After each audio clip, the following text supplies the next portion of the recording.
그러니까 로켓보다도 훨씬 더 빨리 하늘나라 갈 수 있어요. 할렐루야. 오늘은 어린아이와 같은 신앙인이 되자, 이런 제목입니다.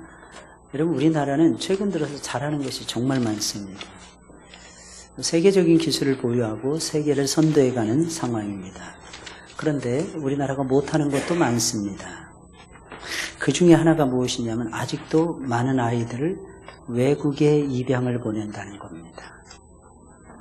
다행히 요즘은 한국 부모들의, 젊은 부모들의 인식이 많이 달라져서 많은 아이들이 국내 가정에 입양이 되어지고 있다고 합니다. 본문 말씀은 예수님의 제자들이 천국에서는 어떤 사람이 큽니까? 라고 묻는 데서 시작이 됩니다. 그때 우리 주님은 어린아이 한 명을 가운데다 세우시고 이와 같이 천국에서는 자기를 낮추는 어린아이가 크니라 라고 대답을 하십니다. 왜 그런 걸까요? 천국에서는 어린아이와 같은 인물들이 큰 일을 감당하고 큰 능력을 받기 때문입니다.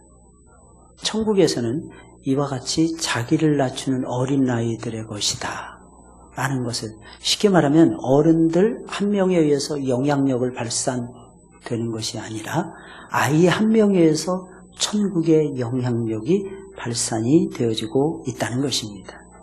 쉽게 알 수 있는 것이 무엇일까요? 우리 아이들이 아기가 있는 집하고 없는 집하고 비교하면 쉽게 알 수 있어요. 아기들은 그저 먹고 싸고 울고 이거밖에 못해요. 목욕도 자기 스스로 못해요. 모든 것을 다 옆에서 누군가가 도와줘야 됩니다. 그런데 아이가 있다는 그 자체만으로도 그 가정은 살아나더라고요. 부부가 맨날 으르렁대로 싸우다가 아기가 태어나면요, 그 아이에 몰두하면서 은혜 받더라고. 아이가 엄마 아빠의 마음을 변화시키는 거예요. 그래서 아이가 얼마나 소중한지 몰라요. 근데 요즘 젊은 친구들은 그걸 몰라가지고 결혼하면은 나는 혼자 살 거예요. 아기도 안 낳을 거예요. 두 부부만 행복하게 살 거예요. 심리도 못 가서 발병 납니다. 100% 장담이에요.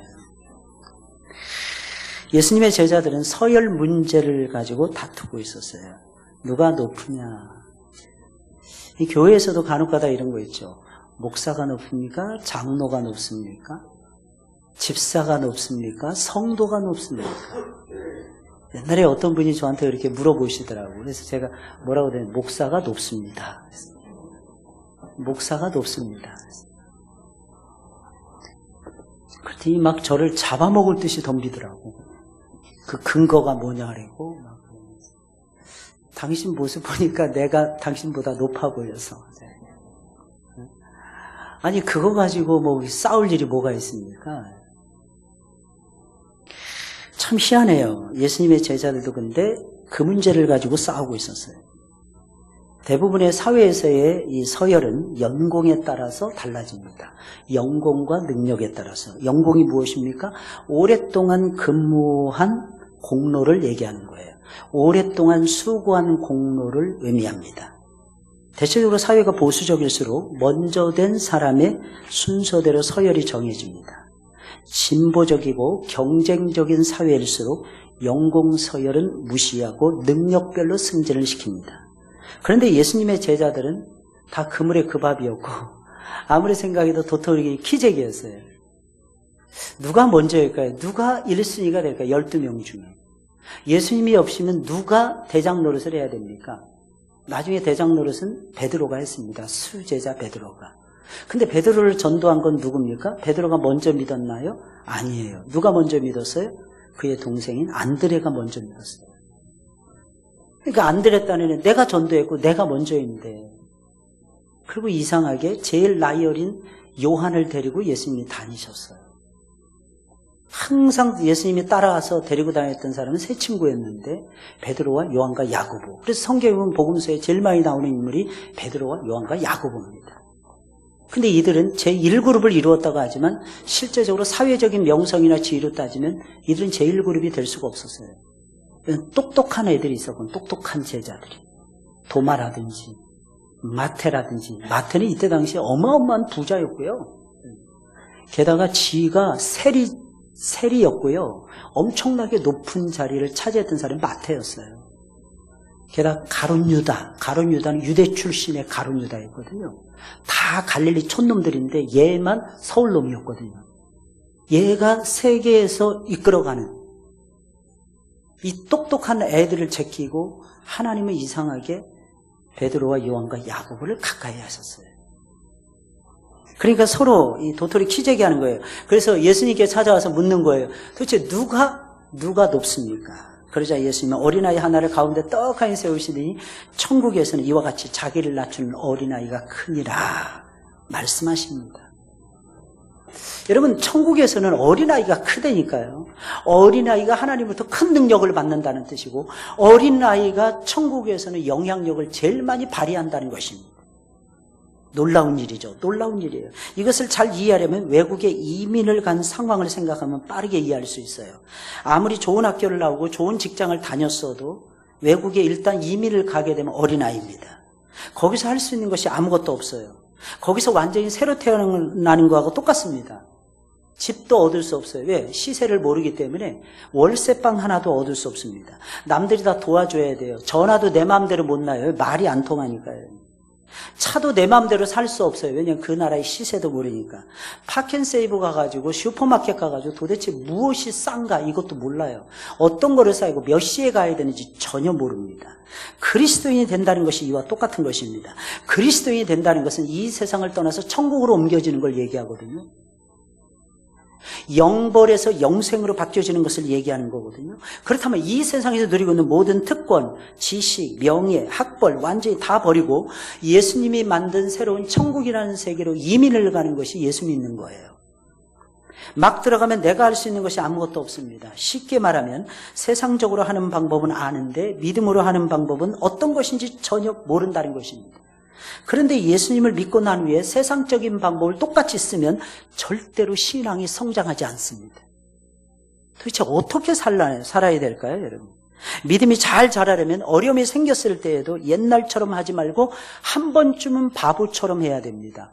믿음으로 하라는 주님의 음성에 순종하시고 해야 된다는 것입니다. 이 사람 저 사람에게 물어봐서 그 사람에게 도움을 요청하는 것이 제일 쉬운 방법인데 그렇게 쉽게 해결할 수 있는 것도 하지 말고 오직 기도하고 찬송하고 성경을 배우면서 인내하면서 일 처리를 하셔야 된다는 것입니다. 왜냐하면 처음부터 기도와 말씀으로 하는 것이 믿음의 세계이고 그것이 하나님 나라 백성들의 가장 중요한 특징이기 때문입니다. 여러분, 이렇게 했던 대표적인 사람들이 성경에 나오는 믿음의 사람들인데 요셉이 처음부터 그렇게 했어요. 요셉이라는 사람이 처음부터 그렇게 했어요. 요셉은 원래 야곱의 아들로서 왕자급이었어요. 그는 양도 안 쳤어요. 양치는 형님들 찾아가서 심부름, 밥 주고 이런 거, 그 감시하고 이게 무슨 말이에요? 목자의 장이 요셉이었다는 얘기입니다. 그랬던 요셉인데 애굽의 노예로 순식간에 전락해서 끌려갔습니다. 그때 그의 나이가 17살. 근데 신기해요. 애굽의 노예로 끌려가자마자 요셉은 모든 것을 내려놓고 바닥에서, 맨 밑바닥에서, 인생의 맨 밑바닥에서 모든 것을 다시 시작합니다. 왜? 거기서는 그가 할 수 있는 것이 아무것도 없었기 때문입니다. 노예가. 채색옷도 벗겨버린 상태였는데 아버지의 백그라운드도 없어졌는데 그가 어떻게 혼자서 설 수가 있었을까요? 다 벗는 것이었어요. 그래서 그는요 마지막에 애굽의 총리 대신이 될 수가 있었던 것입니다. 이게 놀라운 진리예요. 주님을 믿기 시작했을 때 처음부터 모든 것을 내려놓고 믿음으로 차곡차곡 해나가는 것이 믿음의 세계이고, 여러분 잘 들으셔야 됩니다. 주님을 믿었을 때 모든 것을 다 내려놓고 차곡차곡 해나가면 하나님은 반드시 우리를 도우십니다. 이게 달라지는 거예요. 우리를 도우신다니까. 여러분, 예수님께서 천국에는 어린아이가 제일 크다, 이 말씀을 하시는 이유가 도대체 무엇일까요? 무슨 생뚱맞은 말씀입니까? 어떻게 어린아이가 그 세계를 이끌어간단 말입니까? 근데 예수님 그렇게 말씀하시는 거예요. 이 말씀의 진정한 본질적 의미가 도대체 무엇입니까? 내가 하나님 앞에서 능력을 받고 큰 일을 감당해내는 데는 나 개인의 능력이나 조건은, 잘 들으셔야 됩니다, 하나도 중요하지 않다는 거예요. 하나도 중요하지 않다는 것입니다. 행복 아카데미를 배우는데 원래 이 행복 아카데미를 하는 교회가 목포에 있는 사랑의 교회 백동조 목사님이라는 분이었어요. 이분은 태어날 때요 2번째 부인 밑에서 태어났습니다. 근데 첫 번째 부인이 죽고 난 다음에 두 번째 부인을 얻어서 6남매를 얻었는데, 이 목사님이 태어나서 6살인가 7살에 아버지가 갑자기 죽어버려요. 그러니까 형님들이 재산을 다 차지하려고 배다른 형님들이죠. 어떻게 해서라도 어머니를 이상하게 몰고 쫓아내고, 나쁜 쪽으로 해서 쫓아내고 그 재산을 다 가로채고, 동생들은 전부 다 배다른 동생들은 보육원으로 보내려고 수작을 부립니다. 엄마가 그 사실을 알고 살 길을 찾아서 광주로 떠나가요. 근데 설상가상으로 이 백동주 목사님 몸이 아파가지고 학교도 못 가는 신세가 됩니다. 근데 엄마가 그때 결심을 합니다. 무슨 결심을 했냐? 예수 믿기로 결심을. 완전히 무당, 1년에 막 서너 차례씩 굿하고 막 그런 집안이었는데, 너무 신기하지 않습니까? 그래서 교회를 데려가요. 교회 가서 이 백동주 목사님 예수님을 만납니다. 예수님을 만난 이후에 이 목사님의 질병이 고침을 받습니다. 그 다음에 고등학교 검정고시에 합격을 합니다. 그리고 나서 대학 검정고시도 합격을 하고 이분이 드디어 대학교를 들어가요. 그게 총신대학교였던 겁니다. 하나님의 은혜 속에서 내가 살아가겠다고 이 목사님이 결심을 하십니다. 너무너무 신기하지 않습니까? 근데 하나님이 도와주시는 거예요. 그러면서 자기의 살아온 날들을 다 얘기해요. 그 목사님이. 나는 후처 자식으로 태어나서 전처 자식들의 소나기에서 죽을 고비를 넘겨. 딱 보면 누가 생각납니까? 누구하고 똑같습니까? 누구하고 똑같아요? 딱 보면 요셉이잖아요. 그러니까 목사님 확신 있게 증거하시는데, 이분 세미나 가서 반했어요. 이분의 팬이 됐어요. 내일 모레면 은퇴세요.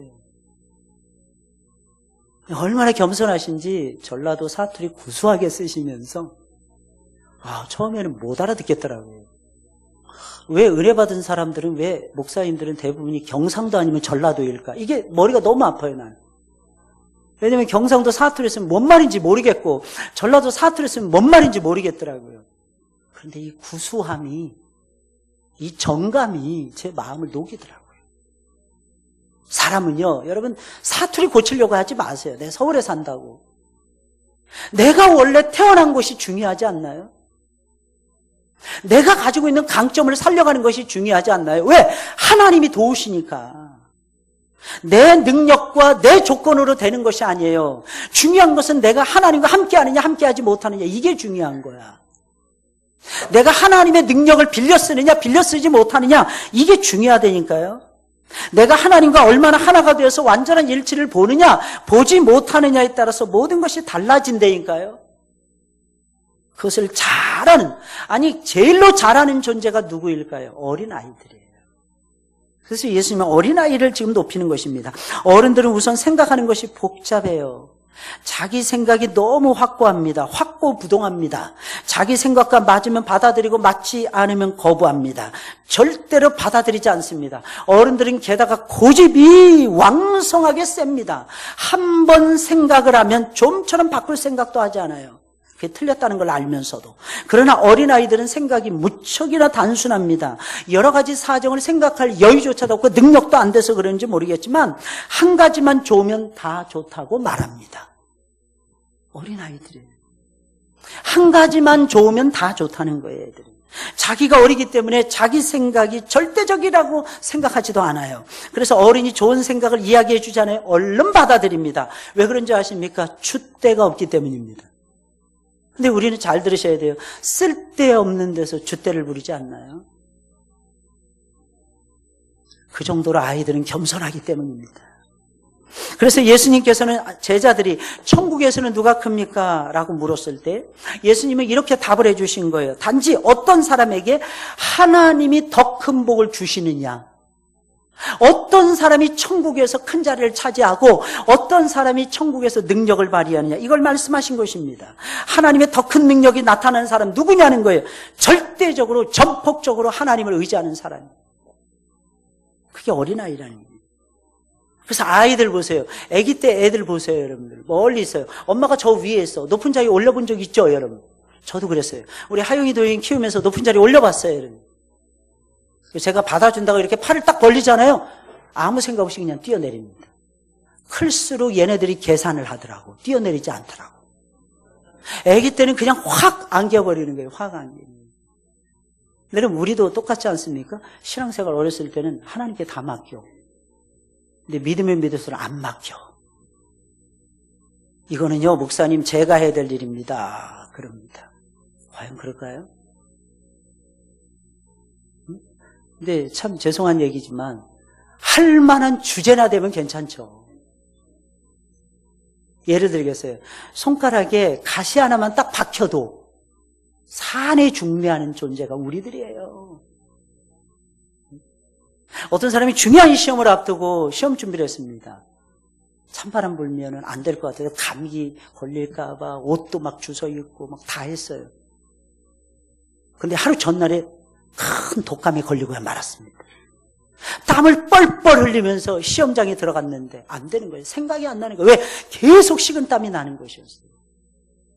근데 너무 신기하죠? 다음번 시험 보는데도 또 그러는 거예요. 그 다음번 시험 보는데도 또 그러는 거야. 결국 그 사람 포기했어요. 다른 길을 갈 수밖에 없었다는 거예요. 여러분, 하나님이 돕지 않으면 우리 아무것도 아니잖아요. 예수님이 우리에게 논리적으로 설명해 주시는 이유는 이것입니다. 그래서 천국에서는 어린아이와 같이 자기 생각이 없어지면 없어질수록 더욱 놀라운 탁월한 능력이 나타난다는 것입니다. 특별히 어른의 문제는 강한 자존심에 있어요. 그놈의 자존심 때문에 자기 생각이 틀린 것을 알면서도 틀렸다고 시인하지 못하는 경우가 아주 많습니다. 울면서 회개해야 될 때도 남의 이목 때문에 울지도 않아요. 그런데 하나님 앞에서는 이런 어른들이 되어서는 안 된다는 것입니다. 어린 아이가 되셔야 한다는 것입니다. 그래야 하나님의 큰 능력을 받고 큰 복을 차지한다는 것입니다. 잘못을 저질렀을 때 내가 잘못했습니다. 인정하면 얼마나 쉬워요. 그렇게 인정을 못합니다. 사람들의 보기에는 좀 줏대가 없어 보인다. 이것이 염려가 되는지도 모르겠습니다. 그러나 그런 사람은 하나님이 사랑하신다는 것을 아셔야 됩니다. 하나님은 줏대 있는 사람을 사랑하시는 것이 아니라 옳은 길에 서는 줏대 없는 사람들을 사랑하신다니까요, 여러분. 에이, 내가 그동안 의리가 있지. 아무 때나 의리 타령이에요. 그 김보성인가 걔는 참 희한하네, 캐릭터가. 아무 때나 의리 그러더라고. 그래가지고 뭐 찍는데 보니까요, 옷을 안 입었어. 아, 의리로 이건 버틴다는 거야, 의리로. 근데 옷을 입었네? 알고 봤더니 촬영이 중단이 된 거야. 그래서 옷을 껴입고 그 다음 촬영 들어간 거야. 의리로 감기 못 이깁니다. 우리 인생이요, 의리로 되는 것이 있고 안 되는 것이 있다니까요. 부부간에도 마찬가지예요. 하나님이 기뻐하시는 일에는 의리를 발휘하세요. 근데 하나님 기뻐하시지 않는 일에는 의리를 버리셔야 돼요. 왠지 아십니까? 두 사람 중에 하나라도 살아야 나머지 하나라도 건지죠. 둘 다 죽으면, 둘 다 지옥에 떨어지면 누가 건진단 말입니까? 누가 자식들을 먹여 살린단 말입니까? 교회에서도 가장 성숙한 사람, 어떤 사람일까요? 예수님도 싫어하시는 유형이 있었어요. 어떤 사람들일까요? 말도 되지 않는 것을 가지고 빡빡 우기는 사람들. 그 사람들이 누구였어요? 바리새인들. 그 사람들이 누구였어요? 사두개인들이었어요. 조금 아는 거 가지고 마치 모든 걸 다 아는 것처럼. 조금 아는 거 가지고, 조금 맛본 거 가지고 모든 걸 다 아는 것처럼 착각을 하는 거예요. 여러분, 교회에서도 가장 성숙한 사람은 어린아이와 같이 맑고 투명한 사람들입니다. 그런 사람은 항상 밝고 맑아요. 겸손합니다. 그래서 그런지 항상 다른 사람을 존중하고 인정해 줍니다. 이런 사람들. 교회에서도 가만 보세요. 다른 사람이 시비 걸고 이런 사람들, 똑똑하다는 사람들 아닙니까? 그런 사람들 교회 오래 다녔다는 사람들 아닙니까? 몇 대째 예수 믿었다는 사람들 아닙니까, 여러분? 지금 한국 교회를 어지럽히는 수많은 목사님들 다 2대, 3대 다 되시는 분들이에요, 여러분. 잘 새겨 들으셔야 됩니다. 신앙의 명문가는요, 갈수록 겸손해지는 것이 명문가지. 내가 얼만큼 믿었네, 내 연공이나 나타내고. 여러분, 그런 것이 신앙의 아름다운 세계라고 보시면 큰일 나는 거예요. 그때부터 여러분들의 영혼은 죽어버리는 거예요. 영혼이 살아있는 여러분들이 되시길 예수님의 이름으로 축원을 드립니다. 물론 이런 겸손의 미덕을 갖추려면 그냥 만들어질 수 없어요, 여러분. 기도 많이 한다고 겸손해지느냐? 아니에요, 여러분들. 성경 많이 읽으면 겸손해지느냐? 그렇게 될 수 없어요, 여러분들. 말씀도 가까이 해야 되고 기도도 많이 해야 되지만 더욱 많이 해야 되는 것이 무엇인지 아십니까? 고난을 많이 받으셔야 돼요. 고난을 받고 또 받고 연단을 받고 또 받아야 됩니다. 저는 지난주에 부흥회를 했어요. 여러분, 유해석 선교사님 뵐 때마다 저는 너무 감사해요. 저분이 어떻게 저렇게 겸손할까? 저분이 어떻게 저렇게 겸손하실까? 그 큰 선교회 해마다 60여 명의 선교사님들을 책임지시는 분인데, 그거 어마어마한 거예요. 교회가 수백 개예요, 교회가. 당신의 제자들이 관장하는 교회가 수백 개라니까요. 웬만한 총회장급이에요. 와, 근데 목사님 너무 겸손하세요. 근데 들어보니까요, 그분이 어렸을 때 고난이 많았던 거예요. 저 그것도 잘하는 사람을 처음 봤어요. 그것도 나 그렇게 잘하는 분 처음 봤어. 왜 저렇게 잘하는지, 그분이 구두탁기 출신이었대요, 시흥동에서.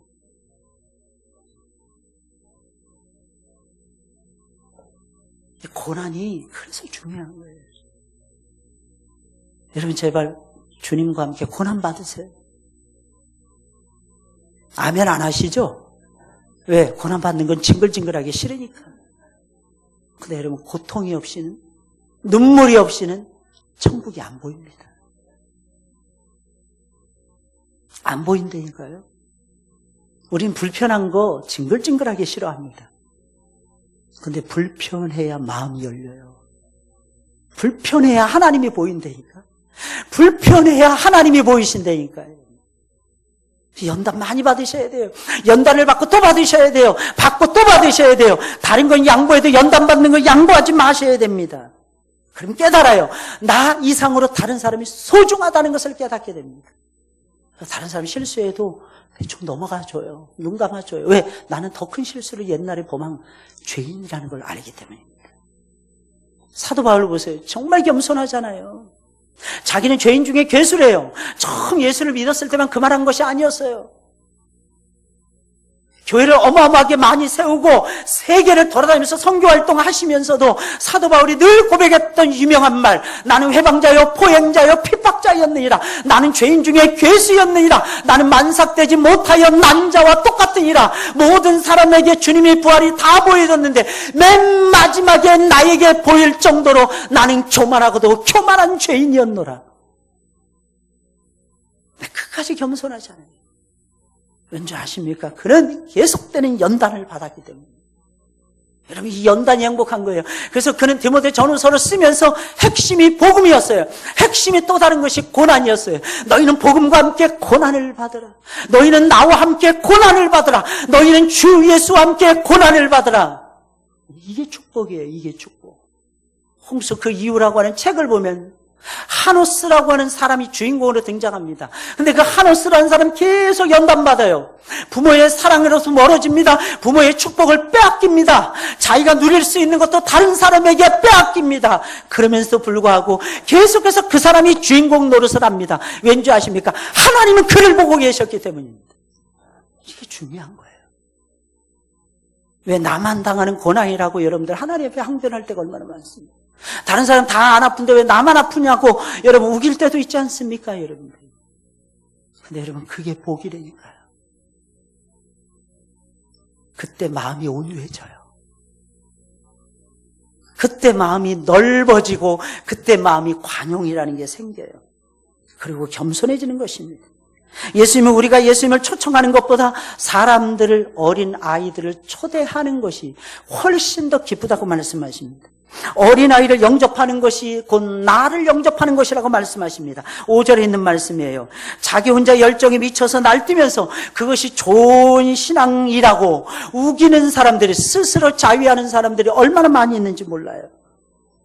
그래서 하나님은 우리 신앙의 안전을 위해서 눈에 보이는 어떤 새로운 장치를 마련해 주셨는데 그것이 무엇일까요? 그것은 바로 사람을 섬김으로 하나님을 섬기게 하는 것입니다. 다시 말씀드립니다. 우리의 신앙의 안전장치 하나를 만들어 놓으셨는데 그것은 무엇입니까? 사람을 통해서 하나님을 섬기는 거예요. 사람을 인정하고 사람을 존중하고 사람을 섬김으로 인해서 우리가 하나님을 섬기는 아름다운 신앙의 자리에 빠질 수 있도록 해주시는 것입니다. 성령을 받았다고 하면서 교회의 가르침을 무시하는 사람들이 많습니다. 직분조차도 인정하지 않습니다. 자기 혼자의 열정으로 휘젓고 돌아다니는 경우가 많습니다. 그것은 여러분 잘 들으셔야 돼요. 순수한 성령의 역사도 아니고 자신의 기질이 흥분이 된 것에 불과하다는 것을 아셔야 돼요. 물론 신앙이 어렸을 때는 잘 모르기 때문에 그럴 수도 있을 것입니다. 그러나 진정으로 성령의 감동을 받고 신앙이 성장하고 성숙한 사람은요, 하나님께서 그렇게 하는 것을 기뻐하지 않는다는 것 주문요, 예수님을 믿자마자 금방 깨달을 수가 있어요. 그래서 성령을 받은 사람의 특징이 무엇인 줄 아십니까? 교회의 가르침을 존중하고 교회가 세운 직분자들을 존중한다는 것입니다. 하나님은 은혜를 주실 때 직접 주시지 않고 사람을 통해서 주실 때가 많아요.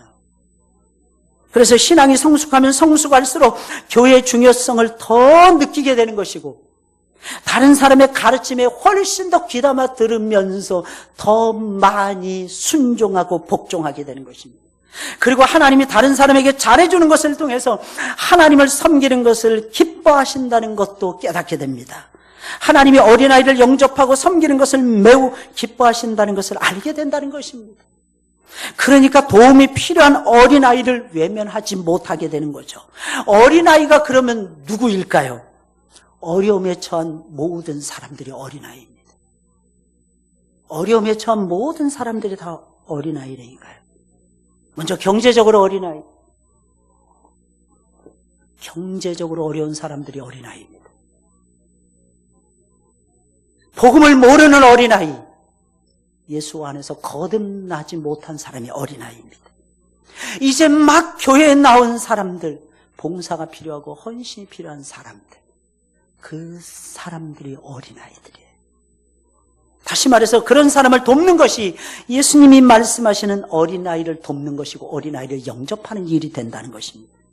요즘으로 따지면 탈북자들이나 한국 사회에서 어린아이들, 외국인 노동자들이나 이런 사람들이 우리 사회의 어린아이들입니다. 어제 한 10시 넘어서 집에 올라가는데 저희 집이 약간 언덕에 있잖아요. 올라가다 보니까 그 사거리가 있어요. 비탈 사거리. 거기 유모차만 가운데 떡하니 있는 거예요. 양쪽으로 차가 지나갈 정도는 돼요. 차 지나가는 건 피한 상태에서 유모차가 덩그러니 있는 거예요. 제가 이렇게 살짝 보니까 아기가 타고 있는 거예요. 놀래서 제가 뛰어갔어요. 깜짝 놀래서 혹시 비탈길로 떨어질까 봐. 가서 더 깜짝 놀랐잖아요. 웬 남자분이 유모차를 한 손에 잡고 한 손에 가슴을 움켜쥐고 쓰러져 있는 것이었어요. 제가 차를 타고 갔으면 발견 못했을 수도 있어요. 걸어갔거든요. 깜짝 놀라서 선생님 왜 이러십니까? 그리고 유모차를 한 손에 잡고 그 선생님을 깨웠어요. 눈을 크게 뜨시면서 벌떡 일어났는데 한 60대 초반의 어르신이었어요. 괜찮으세요? 그랬더니 가슴을 계속 쥐어짜는 거예요. 감사해요. 살아났어요. 그러지.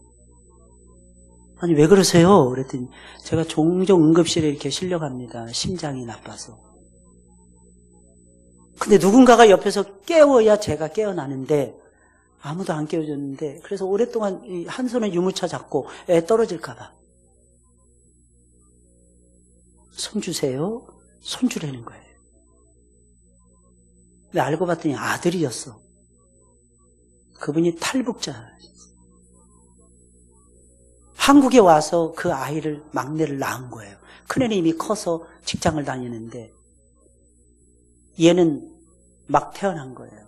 7살, 6살. 근데 걔를 유모차에 태우고 있더라고요. 알고 봤더니 그 아이의 상태가 안 좋더라고요.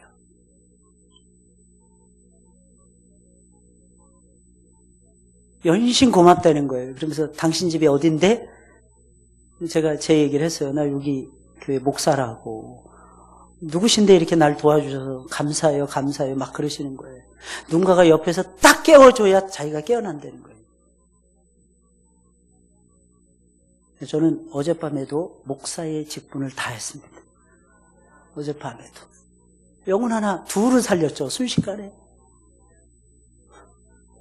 참, 목사가 된 게 참 행복해요, 어떤 때. 그래서 당신 집으로 가서 커피라도 한 잔 대접해 주고 싶다는 거예요. 당신이 찰북자고 대위로 넘어왔고 12몇 년 전에 권총을 가지고 왔더니 권총 한 자루에 5천만 원을 주드립니다. 다른 정착자금 빼놓고 5천만 원. 그냥 무기 가지고 오면 그렇대요. 이웅평 씨가 자기의 사촌이더라고요. 근데 간암으로 돌아가셨더라고요. 그 집안 자체가 이북에서 꽤 나가는 명망 있는 집안이었더라고요. 내 아내와 함께 탈북을 한 거예요. 아내도 또 높은, 한국으로 따지면 보안사. 그런데 딸이었어요. 그래서 군대도 안 갔더라고, 그 아내가. 그분이 누구냐면 탈북자 선교 활동을 하시는 전도사님이셨어요. 야, 하나님. 근데 그 전도사님이 제가 2번 만났거든요. 아, 이제 한 달이 건너면 다 알아. 근데 무엇보다도요, 저는 그 도움이 필요한 사람을 제가 지나갔다고 생각을 해보세요. 걸어가시는 거 보고 제가 집으로 들어갔어요. 멀쩡히 걸어가시더라고요. 아니, 휴대폰도 없었습니까? 그랬더니 휴대폰을 집에다 놔두고 왔대요. 다시 말해서 그런 사람을 돕는 것이 하나님이 말씀하시고 예수님이 말씀하시는 어린아이를 영접하는 일이 된다는 것입니다. 예수님은 이쯤에서 아주 무서운 경고의 말씀을 한마디 더 하십니다. 6절, 7절에 있는 말씀이에요. 우리 다 같이 읽어볼까요? 시작. 누구든지 나를 믿는 이 작은 자 중 하나를 실족하게 하면 차라리 연자 맷돌이 그 목에 달려서 깊은 바다에 빠뜨려지는 것이 나으니라. 실족하게 하는 일들이 있음으로 말미암아 세상에 화가 있도다. 실족하게 하는 일이 없을 수는 없으나 실족하게 하는 그 사람에게는 화가 있도다. 여러분, 이게 실족한 것이 얼마나 무서운 죄인지 보여주고 있는 거예요. 작은 자가 실족하는 것은 처음으로 신앙을 가지려는 사람이 교회에게 실망하거나 마음의 상처를 받아서 신앙을 버리고 다시 불신앙의 길로 빠지는 것을 의미하는 것입니다. 그런 경우에는 그 요인을 제공한 사람이 연자 맷돌을 메고 바다에 빠지는 것이 더 낫다는 거예요. 왜? 사람을 실족하게 되면 더 큰 형벌을 받게 되니까 차라리 너 자신을 죽이는 게 낫다는 거예요. 근데 왜 하필이면 연자 맷돌을 메고 바다에 빠지는 것입니까? 이것은 중형 중에 중형입니다. 중벌 중에 중벌이에요. 못 나오라는 거예요. 바다에 묶어가지고 던지면 이게 풀릴 수도 있잖아요. 물속에 들어가서. 아예 못 빠져나오도록 발목에다가 큰 돌멩이를 묶어버리는 것입니다. 나오지 말라는 뜻이에요. 나오지 말라는 뜻. 차라리 그게 더 낫다는 것입니다. 예수님이 이렇게 끔찍한 말씀을 하시는 이유가 도대체 무엇입니까? 첫째는 처음 예수를 믿은 사람의 마음은 너무나도 여리기 때문에 아주 사소한 것으로도 큰 시험과 실망에 빠질 수가 있기 때문입니다. 그러니 먼저 믿은 사람은 자신의 신앙의 눈높이를 자기들처럼 오래 믿은 사람들에게 맞출 것이 아니라 어떻게 해서든지 이제 막 처음 예수님을 믿고 교회 처음 나온 사람들에게 맞출 줄 알아야 된다는 것입니다. 오래 믿은 사람은 어떻게 해서든지 어린 신앙을 가진 사람이 예수님을 잘 믿도록 신앙이 잘 자랄 수 있도록 걸림돌이 되지 말아야 된다는 것입니다. 교회가 여러분 큰 복을 받고 선교를 감당해내면서 살 수 있는 비법이 무엇인 줄 아십니까? 일단 교회 안에서부터 달라지는 거예요. 아무한테나 하나님이 영혼 구원하고 세계 선교 맡기는 줄 아십니까? 아무에게나 하나님이 큰 복을 주시는 줄 압니까? 그것도 계속해서 영원한 복을 하나님께서 주시는 줄 아십니까? 그럴 수 없어요, 여러분. 어떤 교회, 어떤 성도들에게 맡길까요?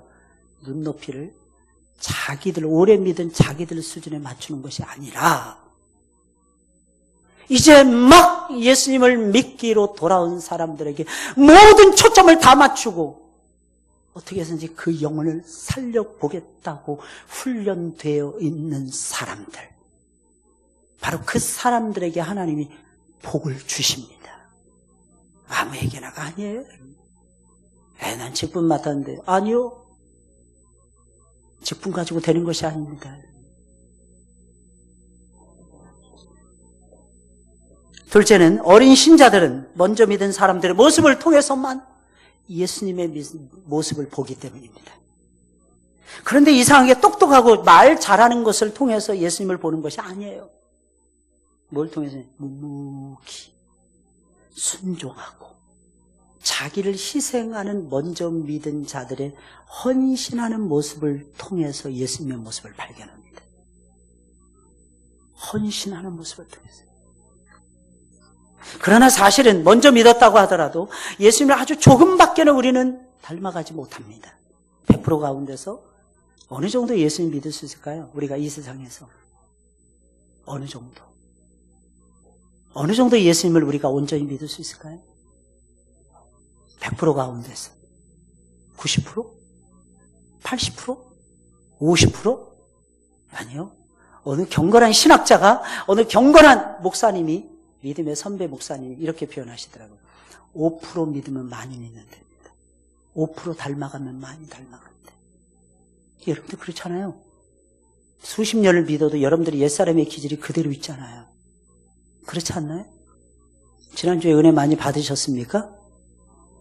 받으면 뭐예요? 맨날 똑같지. 그렇지 않나요? 그렇잖아. 우리가 달라지는 게 있어야지. 근데 5% 변화되면 많이 변화된다. 그럼 나머지 95%는 어떻게 된다는 거예요? 남을 실족하는 데 쓰임받을 수 있다는 거예요. 남을 넘어지게 하는 일에 내가 은혜 받았다고 하면서도 변하지 않아. 쉽게 달라지지 않아. 그러면 어떻게 해야 될까요? 자만해서는 안 돼요. 먼저 가장 중요한 건 자만해서는 안 돼요. 나는 부족한데 사람들이 그것도 모르고 혹시라도 나의 왜곡된 모습을 통해서 예수님을 보면 어떻게 하지? 두려움에 있어야 돼요. 그리고 최대한 겸손한 태도로 신앙생활 하셔야 됩니다. 그리고 무엇보다 다른 사람들이 나의 변화되지 못한 모습을 통해서 실족하지 않도록 날마다 엎드려서 회개하셔야 돼요. 그러지 않으면 저와 여러분들 중에서 다 넘어집니다. 그러면 주로 어떻게 할 때 작은 어린아이들, 소자들이 실족하는 일이 생길까요? 우선 교회 지도자들이 말씀의 원리대로 교회를 이끌어가지 않고 세상적인 방법으로 이끌어갈 때 이런 일이 발생을 합니다. 교회는요, 말씀이 역사하는 곳이에요. 교회가 말씀을 버리고 세상의 방법을 추구하잖아요. 교회의 능력이 상실이 됩니다. 그래서 아무도 그 속에서 변화 안 되는 거야. 오히려 전부 다 쑥대밭이 되는 거예요. 신앙까지도, 가지고 있는 신앙까지도 까먹는 거예요. 또한 먼저 믿은 사람들이 신앙의 어린 사람들을 이용해서 욕심만 챙기려고 하고, 마치 교회가, 요즘 큰 교회 가는 이유가 그렇다면서요. 비즈니스 할 수 있답니다. 비즈니스. 너무 잘할 수 있대요. 저 과천에 보면 신천지 성전이 있답니다. 그 신천지 사람들 때문에 그 과천 그 앞에, 그 성전 앞에 있는 모든 장사꾼들이 다 먹고 삽니다. 이야. 왜냐면 신천지 인구만 20만 명입니다. 어마어마해요. 어마어마한다니까요. 근데 그걸 따라가요, 요즘 사람들이. 근데 여러분, 우리 신앙인들은 그렇게 살면 안 돼요. 설령 그렇다 할지라도 이단의 가르침을 따라가서도 안 되고. 왜냐하면 마귀가 순한 양의 탈을 쓰고 우리에게 접근하잖아요, 항상. 그렇지 않나요? 오히려 더 실천적이라니까요. 오히려 더 착하다니까요. 물론 우린 착해야 됩니다. 그래서 우리를 통해서 예수님의 모습을 발견하도록 해줘야 됩니다. 그러나 그것 또한 전부는 아니에요. 교회는 말씀의 능력이 있어야 돼요.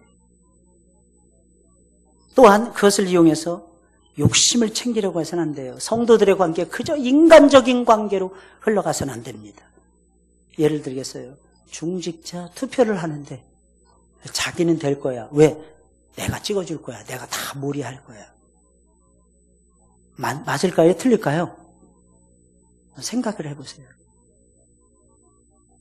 그래서 예수님은 8절 9절에서 이런 말씀을 하시는 것입니다. 만일 내 손이나 내 발이 너를 범죄하게 하거든 찍어내버리라. 장애인이나 다리 저는 자로 영생에 들어가는 것이 두 손과 두 발을 가지고 영원한 불에 던져지는 것보다 나으니라. 만일 내 눈이 너를 범죄하게 하거든 빼어내버리라. 한 눈으로 영생에 들어가는 것이 두 눈을 가지고 지옥불에 던져지는 것보다 나으니라. 여러분, 악한 생각은 죄로, 이 악한 생각이 떠올랐을 때 죄로 옮기려면 어떻게 해야 될까요? 일단 눈으로 한 번은 더 봐야 돼요. 악한 일이 그냥 벌어지는 것이 아니에요. 두 발로 걸어가 봐야 돼요. 그리고 손으로 만져봐야 됩니다. 그럴 때를 만나면 성경 예수님이 뭐라고 하시는 거예요? 차라리 잘라버리라는 거예요.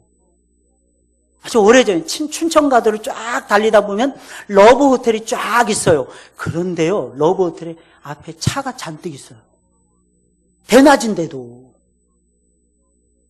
그래서 같이 가던 목사님들하고 같이 얘기를 하면서 이런 얘기를 많이 했어요. 야, 저 사람들은 참 부지런도 해. 시간도 많아. 능력도 대단해. 저거 능력이 없으면 저거 못하는데. 야, 우리는 말이야 힘들어서도 저 짓 못하는데. 나쁜 짓 하는데도 에너지가 필요해요. 눈이 가서 봐야 된다니까요. 나쁜 짓 하는 사람들 잘 보세요. 발이 여기저기 막 쫓아다녀요. 알리바이 만들려고. 손이 막 정신없이 움직여요, 여러분들. 근데 그걸 세상 사람들은 부지런하고 좋다고 바라보고 있는 거예요. 저와 여러분들은 어떠해야 될까요? 예수님 말씀하시는 거예요. 자르라는 거예요. 근데 여러분 생각해 보세요. 눈 하나 없어 보세요. 혹시 한쪽 눈 안 보이시는 분은 용서하고 들으세요. 한쪽 눈이 안 보인다는 것은 어마어마한 장애가 되더라고요. 제가 아는 어떤 집사님 운전을 못해요. 밤운전을. 한쪽 눈이 안 보이기 때문입니다. 제가 아는 어느 목사님은요, 설교하시는데 말씀을 듣는데 계속 인상을 쓰면서 말씀 들어요. 그리고 끝나고 오셔서 저한테 그러는 거예요. 이 목사님 미안합니다. 내가 인상 쓰고 있었죠? 나 용서해 주세요. 내가 한쪽 눈을 수술을 했어요. 내 한쪽 눈이 너무 아파요. 내가 눈 뜨고 1시간 이상을 똑바로 못 봅니다. 여러분, 두 다리 중에 하나가 하나가 없다고 생각해 보세요. 하나를 의족을 깨든지 아니면 양발을 의족을 꼈다고 생각을 해보세요. 두 손이 있어야 되는데 한 손이 없다고 생각을 해보세요. 아무것도 못합니다. 한 손 열중쇼하고 한번 있어 보세요. 한 손만 가지고 되나? 넥타이도 못 매요. 이 넥타이 매는 게 아무것도 아닌데 저희가 어떻게 할까요? 어제 풋살장에서 골키퍼 본다고 수위 보다가 손목을 약간 삔 것 같아요. 그래서 왼손을 잘 못 쓰겠더라고. 이거 해보니까 다 불편해요. 이게 머리 감는 것도 못 하겠더라고. 그래서 머리 감는 거 혼자 감는데 어떻게 감았는 줄 아십니까? 위에서 물 떨어지게 만들어서 머리 감았어요. 위에서 천정에서 물 떨어지는 게 있잖아요. 그걸로 돌려가지고 처음 써봤어요. 저 그거 안 쓰거든요. 왜냐하면 성질 급해가지고 쫄쫄 나가서 성질 급해서 안 돼요. 근데 딴 때는 머리 감는데 2분 3분이면 끝나는데 오늘은 15분이 걸렸어요. 얼마나 불편한지 몰라요. 그런데 그럼에도 불구하고 한 손을 가지고서라도 하나님의 나라에 들어가라는 것입니다. 그게 소중하다는 거예요. 내 혈기도 죽이라는 거예요. 내 야망도 죽여야 된다는 것입니다. 내 모든 것을 다 죽일 줄 알아야 한 작은 영혼을 살릴 수 있다는 것입니다. 우리 주님은 100마리 양들 중에서 한 마리가 없어질 때 그 한 마리 찾아 나서시는 분이세요. 99마리 있으니까 됐다 이러시는 분이 아니라니까요. 잃어버린 한 마리 양을 찾잖아요. 99마리 양보다 그 한 마리 찾은 것 때문에 기뻐하시는 분이세요. 그래서 14절 말씀 마지막 정리하면서 이 말씀을 들려주는 것입니다. 이와 같이 이 작은 자 중에 하나라도 잃는 것은 하늘에 계신 너희 아버지의 뜻이 아니니라. 우리는 엄청나게 대단한 존재예요. 우리 한 사람에서요, 한 사람만 죽이는 게 아니에요. 수많은 사람들을 죽일 수 있는 어마어마한 능력을 우리가 가지고 살아가고 있어요. 그럼 거꾸로 한번 되짚어 보겠습니다. 우리가 한 사람이 아니라 많은 사람을 죽일 수 있다면 한 사람을 살릴 수 있을까요? 아닙니다. 우리가 마음 먹으면 수많은 사람들도 살릴 수 있다니까요. 근데 그러려면 어떻게 됩니까? 내 모든 것을 죽이지 않으면 안 돼요. 그 영혼을 살리기 위해서. 이게 저와 여러분들이 가져야 되는 자세라는 사실입니다. 이게 자세라니까요. 다른 사람에게 맞출 줄 모르는 사람 훈련이 안 돼요. 예를 들겠어요. 이제 풋살, 축구 시작을 했어요. 근데 어쩌다가 김덕진 집사님이 친구를 데리고 왔네요. 그 사람 처음 오는 사람이에요. 근데 나머지 사람들이 우리끼리 오래 알았다고 계속 히히더 그 사람 오네 만에 내버려 둡니다. 다음 주에 올까요? 안 옵니다. 여러분 각 기관에서 모임할 때도 조심하셔야 돼요. 지나간 옛날 이야기도 간증으로 하는 건 좋지만 옛날에 뭐 어떤 데 저떤 데 해가지고 처음 오는 사람들 마치 아무런 분위기 못하도록 만든다면 그 사람 다음 주에 오지 말라는 뜻하고 똑같은 것입니다. 그런 사람들이 왔을 때에 집중해서 저 사람이 하나님이 보내주신 귀한 생명이구나. 회장님도 그 사람에게 비유 맞추고 모든 임원들도 다 그 사람에게 비유 맞춘다면 그 사람 다음 주에 또 옵니다. 제가 아는 목사님은요, 교회 처음 갔는데 다 거짓말 같더랍니다. 근데요, 그 다음 주에도 교회 갔고 그 다음 주에도 교회 갔답니다. 왠지 아세요? 목사님이 끝나고 가시는데 딱 한마디 하시더랍니다. 선생님 다음 주에도 봅시다. 근데 이분이 까까머리 고등학생이었어. 선생님 이 말에 그냥 가버린 거야. 교회는 그렇더라고요.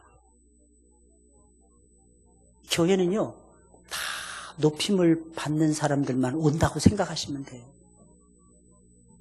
요즘엔 교회도 그렇죠. 저 교회 처음 가서 바로 적응했어요. 왠지 아십니까? 제가 찬양이 좋아서 교회 갔단 말이에요. 학교에서 찬양을 선생님한테 배워가지고 찬양을 부르고 싶은 열망에 교회를 갔어요. 근데 교회 가자마자 저를 성가대에 앉히는 거였어요. 가자마자. 원래 성가대는 누가 앉아요? 찬양대는? 누구만 앉을 수 있어요? 세례교인 이상이잖아요. 근데 저는 가자마자 섰어요. 왠지 아십니까? 제 학교 선후배들이, 친구들이 제가 합창반에 있었다는 걸 알고 저를 테너 부족하다고 테너 바로 세웠어요. 근데요, 그 다음 주에도 찬양대 때문에 못 빠지겠더라고. 빠지고 싶어도. 그게 인정받는다는 것이 그렇게 중요하더라고. 나중에 알았어요. 1년 지나서 세례교인 이상만 쓸 수 있다는 거. 근데 성탄절 칸타타도 했고요. 부활절 칸타타도 했습니다. 세례교인도 아닌 것이. 근데 나중에 저를 영접했던 그 친구들은 다 교회를 떠나갔지만 저는 남았어요. 이 교회는 룰도 중요하지만 잘 새겨들으셔야 돼요. 목양적 관점에서 사람을 볼 줄 알아야 돼요. 양을 치는 목양적 관점에서.